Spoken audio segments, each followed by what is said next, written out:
3, 2,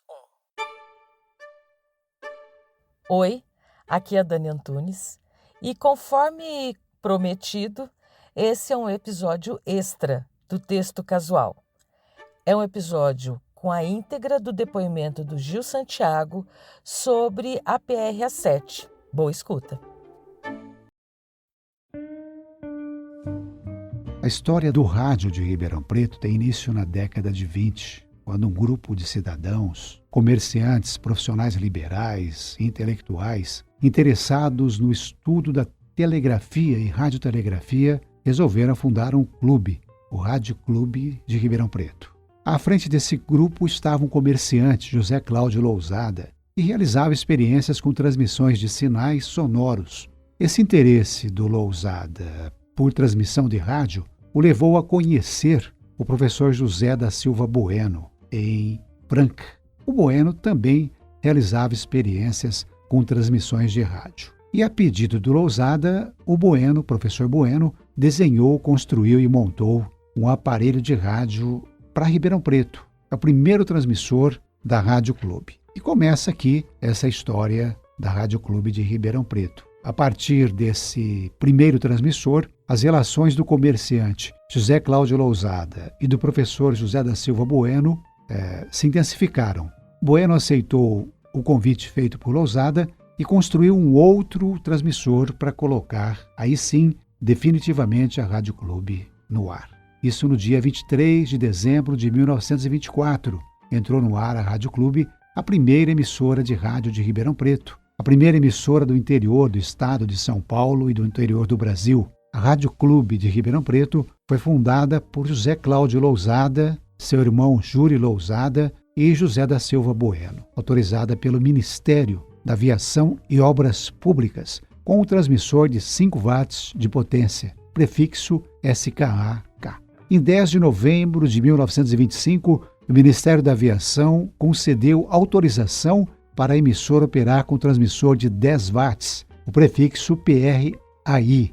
No início de 1932, Bueno construiu um novo transmissor para a Rádio Clube e aceitou o convite de Lousada para fixar residência aqui em Ribeirão Preto, para mudar de Franca para Ribeirão. E os dois montaram uma firma, a Lousada, Bueno e Companhia. Nesse início, o Rádio Clube de Ribeirão permanecia no ar por um curto período de tempo, quase sempre depois do meio-dia. Não havia uma hora definida para entrar ou sair do ar. Tudo dependia do dia e do transmissor, cuja válvula esquentava se permanecesse ligado por muito tempo. A programação desses anos 20 e 30 tinha como base músicas clássicas, sucessos de grandes orquestras, jazz, as tradicionais marchinhas de carnaval, mesclada com o relato dos acontecimentos que envolviam a sociedade ribeirão-pretana e as principais notícias do Brasil e do mundo.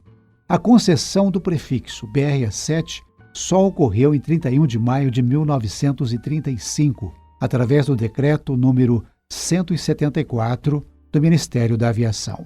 Em 1935, Sebastião Porto implantou o radioteatro na programação da PR-7, com transmissões às quartas e domingos à noite. E a partir de 1937, o radioteatro passou a ser apresentado todas as noites, transformando-se no gênero preferido do público feminino durante a década de 40 em Ribeirão Preto e boa parte do estado. O jornalismo começou a ganhar destaque na programação da PR-7 em 1936, quando o jornalista Sebastião Porto implantou um noticiário diário. Começava às 7 da manhã, com duração de 5 minutos. A união entre Lousada e Bueno foi interrompida em 6 de junho de 1938, com a morte de José Cláudio Lousada, aos 39 anos de idade. A partir de então, Bueno assumiu a emissora, esse compromisso de dar sequência ao sonho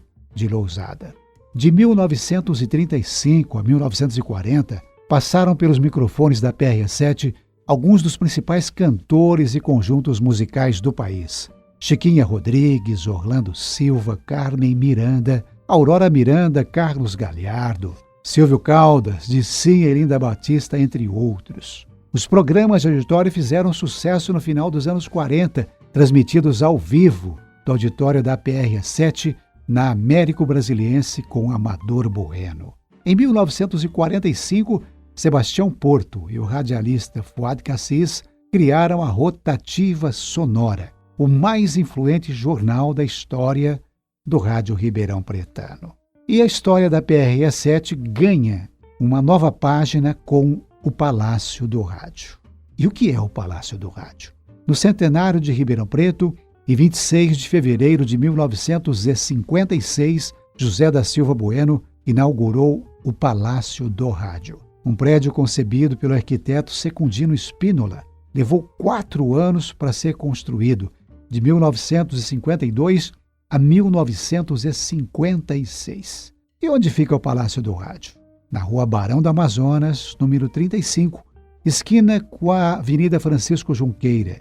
Em seus 3 andares, abrigou 4 estúdios para gravação de radionovela, chamado Estúdio Roquete Pinto, estúdio para jornalismo, estúdio para programa musical e para comerciais. Um auditório com capacidade para 350 pessoas, o famoso multicolorido auditório, salas para departamento artístico, jornalismo, comercial, administrativo e técnico, até salas de ensaio para piano, orquestra e para coral. E uma completa discoteca. Com essa estrutura, a PRE7 Rádio Clube tornou-se uma das principais referências do rádio brasileiro.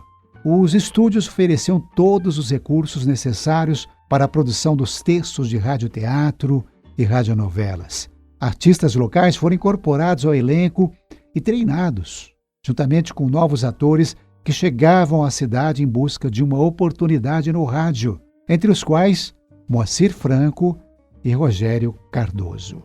Entre os novos autores, destaque para o jovem Rubens Francisco Luchetti, que fazia sua estreia no rádio em 1957, com o Grande Teatro de Aventuras. A PRE7 tinha um grande elenco de broadcasting, orquestra própria, cantores, radioatores, redatores, produtores, produzia radionovelas e programas de entretenimento. Mas nenhum programa fez tanto sucesso na PRE7 como o Centro de Debates Culturais, considerado o maior programa cultural já feito no rádio de Ribeirão Preto, quiçá do Brasil. A direção do centro convidava um especialista em determinado assunto ou autoridade e vários outros convidados para debater com ele. Passaram nomes como Jânio Quadros, Ulisses Guimarães, Carlos Lacerda, além dos principais intelectuais, artistas e representantes dos diferentes segmentos da sociedade. Nomes como Rogério Cardoso, Lima Duarte, Moacir Franco, Maria Augusta de Matos, a Guta, que foi para a Rede Globo, passaram pela PRE7, que chegou a contar com 128 funcionários. A eficiência do sistema de inserção comercial da PRE7, implantado e dirigido pela Guta, levou a agência Lintas, representando a Gessilever, a enviar para Ribeirão Preto José Bonifácio Sobrinho Boni para um estágio de várias semanas na emissora. Podemos dizer que essa foi a iniciação de Boni no meio de comunicação eletrônico. O Boni que consagrou-se depois como um dos criadores do padrão Globo de comunicação. Em 1962, José da Silva Bueno vendeu a PRE7 para a Cruzada Mundial Evangélica, grupo religioso evangélico dos Estados Unidos. O empresário Tiziano Mazeto assumiu o controle acionário da emissora em 1º de janeiro de 1967, ao lado de seus irmãos Júlio Mazeto e Virgílio Mazeto, e implantou uma programação que visava a recuperação da emissora. Em 1972, mudou a identificação da emissora com a supressão do prefixo PRE7 e a adoção do prefixo ZYR50. Era o início de um trabalho de construção da marca Clube, dissociada de PRA7. Em 1976, Tiziano Mazeto colocou no ar a Clube FM e 3 anos depois, em 1979, vendeu as 2 emissoras para os irmãos José Inácio Pisani e Paulo de Tarso Pisani, que em sociedade com Demétrio Luiz, Pedro Bom e José Roberto Vilela, em 1982, constituíram o Sistema Clube de Comunicação. Em 24 de dezembro deste ano, a Rádio Clube completaria 100 anos. No dia 23 de janeiro deste ano também, foi desligado oficialmente o transmissor dos 660 AM da Rádio Clube. E a Rádio Clube de Ribeirão Preto, sucessora histórica da PRS7, continua como Clube 1, operando em 96,7 MHz. A Rádio Clube AM não migrou para a frequência expandida, mas continua no ar, na missão de informar, principalmente, como Clube 1.